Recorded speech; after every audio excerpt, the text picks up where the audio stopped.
Good morning friends, welcome to my channel. আজকে আরও একটা নতুন ব্লগ নিয়ে তোমাদের সঙ্গে দেখা করতে চলে এলাম। আজকে সকাল সকাল ছাদে এসেছি জামা কাপড় মেলতে, কিন্তু ছাদে যে দাঁড়াবো তার উপায় নেই। এত রোদ উঠেছে না, দাঁড়ানো যাচ্ছে না, গা হাত পা সব যেন পুড়ে যাচ্ছে। প্রত্যেক দিনকার মতো আমিও উঠে গেছি তাড়াতাড়ি, সবাই ওঠার আধ ঘন্টা আগে আমি উঠি, প্রত্যেক দিন তাই করি।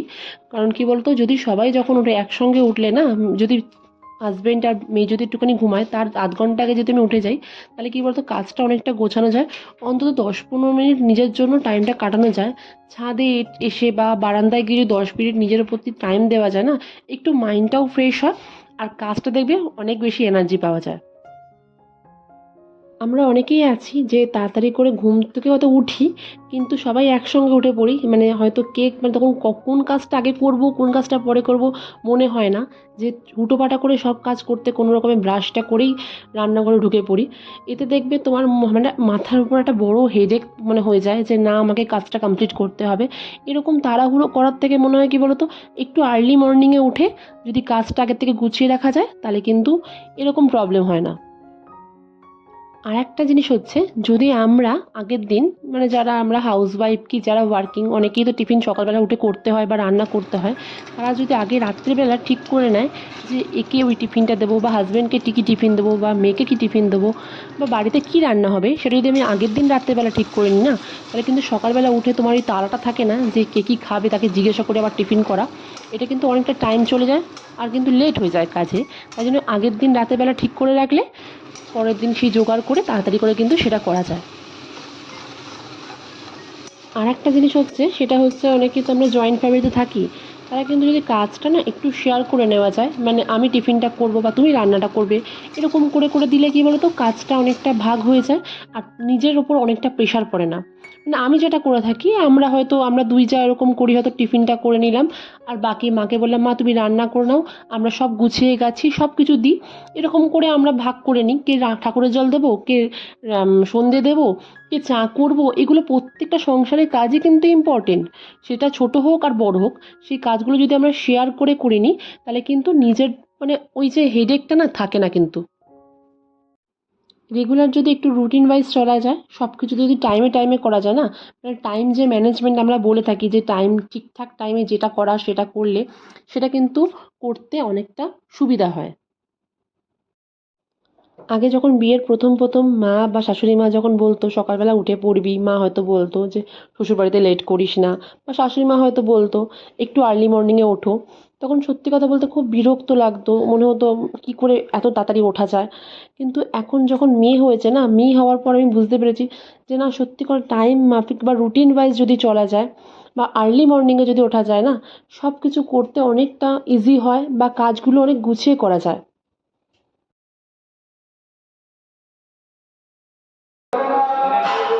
এটা কি ফাদার্স ডে? হ্যাঁ, থ্যাংক ইউ বলো বাবা, বাবা কালকে টিফিনও নিয়ে যাবে, আজও খাবে আবার আইসক্রিম। ফাদার্স ডে আজকে অনেক কিছু গিফট। আর বাবাকে গিফট দাও, বাবার গিফট তুমি দাও। Thank you. আর লেখাটা পড়তে হবে ওকে, বলো মাই পাপা ইজ দ্য বেস্ট।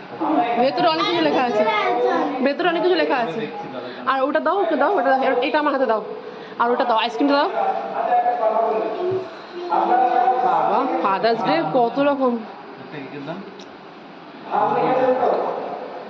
এটা কি? এইটার জন্য কিছু করিস নি?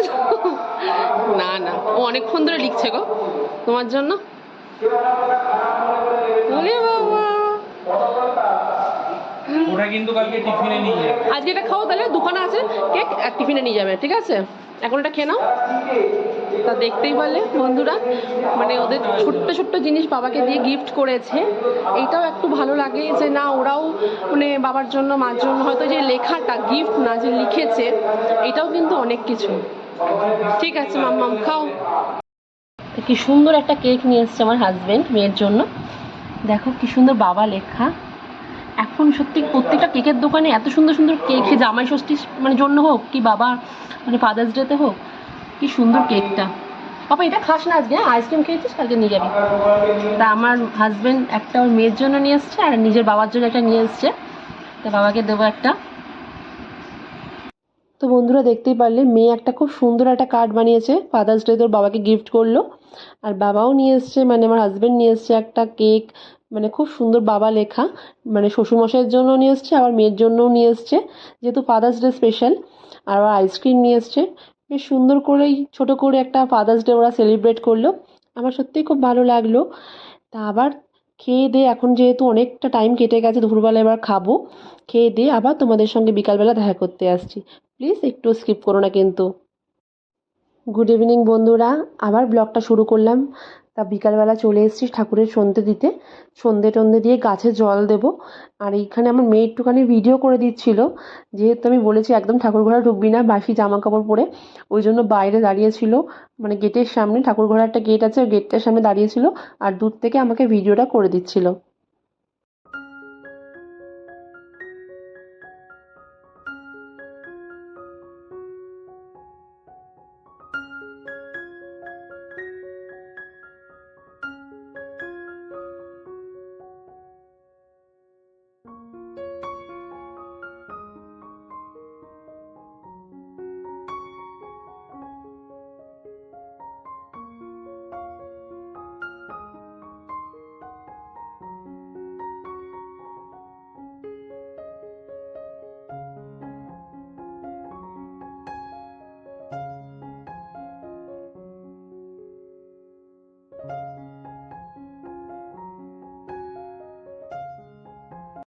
সন্ধে দিয়ে চলে এলাম ছাদে ঠাকুরের বাসনগুলো মাজতে।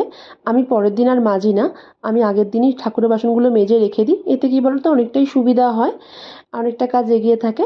মেজে দিয়ে তারপর ভালো করে ঢাকা দিয়ে রেখে দিই ঠাকুরের বাসনগুলো। আর এবার চলে এসেছি গাছে জল দিতে। বললাম না যা গরম পড়েছে, দুবেলা যদি গাছে জল না দেওয়া হয় না, গাছগুলো একদম শুকিয়ে যাচ্ছে। বাবা দেয় সকালবেলা, মানে শ্বশুরমশাই সকালবেলা গাছে জল দেয় একবার, আর বিকালবেলা আমি সন্ধে দেওয়ার সময় একবার গাছে জল দিয়ে দিই। এতগুলো গাছে জল দিতে তো অনেকক্ষণ টাইম লাগে। আর ওইদিকে মেয়ে একটু বালতিগুলো ভরে ভরে আমাকে সামনাসামনি দিয়ে দিচ্ছিল। ও প্রত্যেক দিনই আমাকে হেল্প করে।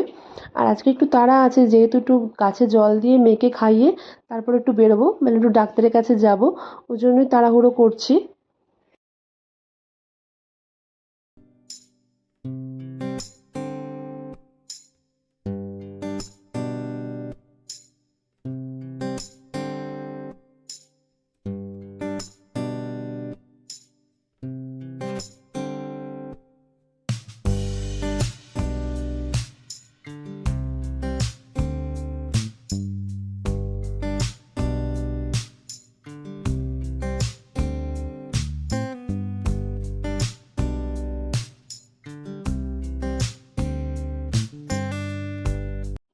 তো মেয়েকে খাইয়ে একদম রেডি হয়ে নিয়েছি। আর চুলটা এত খিচে বেঁধেছে যে আমার লাগছে। আর এদিকে এত গরম লাগছে, মানে সামনে যদি চুল পড়ে না আমার ভীষণ বিরক্তিকর লাগে। ওই জন্য চুলটা একদম টাইট করে বেঁধে নিয়েছি। আর ডাক্তারের চেম্বারটা আমাদের বাড়ির একদম কাছে, হাঁটা পথে, ওই জন্য বেরিয়ে যাব। তা এখানে সামনেই চলে এসেছি, এই যে বললাম ডাক্তারের চেম্বারটা, মানে হেঁটে আমার 5-10 মিনিটও লাগে না। তা চলে এসেছি। আমার বললাম একটা হাতে একটা প্রবলেম হচ্ছে, ওটার জন্য আমি হোমিওপ্যাথি মানে ডাক্তারকে দেখাচ্ছি। তা ওষুধটা নিতে যতক্ষণ টাইম লাগে, আমি দেখানো হয়ে গেছে, যেহেতু অনেক পেশেন্ট ছিল ওই জন্য একটু লেট হবে বললো। তা ওষুধটা নেওয়া হয়ে গেছে, এরপর আমি যাব ফলের দোকানে, একটু ফল কেনার আছে।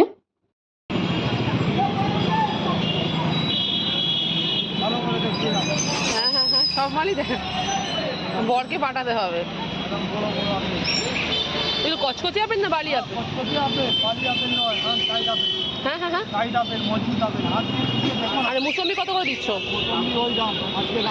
কমে গেছে তো, তাই তো? হ্যাঁ হ্যাঁ, বেড়ে গেছে। বাড়ি ফেরার পথে ভাবছিলাম তোমাদের সঙ্গে একটা জিনিস শেয়ার করব। অনেক দিন ধরেই বলছি তোমাদেরকে যে আমাদের পাশে কীর্তন হচ্ছে মাঠে, তাই হচ্ছে ঠাকুর। এখানে ঠাকুরের মন্দিরটা এত সুন্দর করে সাজিয়েছে রাধাকৃষ্ণকে, খুব ভালো লাগছে। আর আমি জানি একটু পরেই কীর্তন আরম্ভ হয়ে যাবে, তখন আর ভালো করে আমি ঠাকুরটা দর্শন করতে পারবো না। ওই জন্য এখন ফাঁকা আছে, ওই জন্য ঠাকুর দর্শন করতে চলে এসেছি, আর তোমাদেরকেও ভালো করে ঠাকুরটাকে দেখাতে চলে এসেছি। দেখো কি সুন্দর করে মানে মন্দিরটা সাজিয়েছে, আর ঠাকুরটাকে খুব সুন্দর করে সাজিয়েছে। তোমাদের নিশ্চয়ই খুব ভালো লাগছে। তা আজকের ভিডিওটা আর বাড়ালাম না, এখানেই এন্ড করছি। যদি ভিডিওটা ভালো লেগে থাকে তো প্লিজ আমার চ্যানেলটাকে সাবস্ক্রাইব করে দিও, আর নিচে থাকা বেল বাটনটা অবশ্যই অল করে দিও। সবাই খুব ভালো থেকো, সুস্থ থেকো। আর প্লিজ আমাকে একটু সাপোর্ট করো, যাতে তোমাদের সঙ্গে রোজ আমি ছোট্ট ছোট্ট ভিডিওগুলো শেয়ার করতে পারি। তো আজকের মতো টাটা।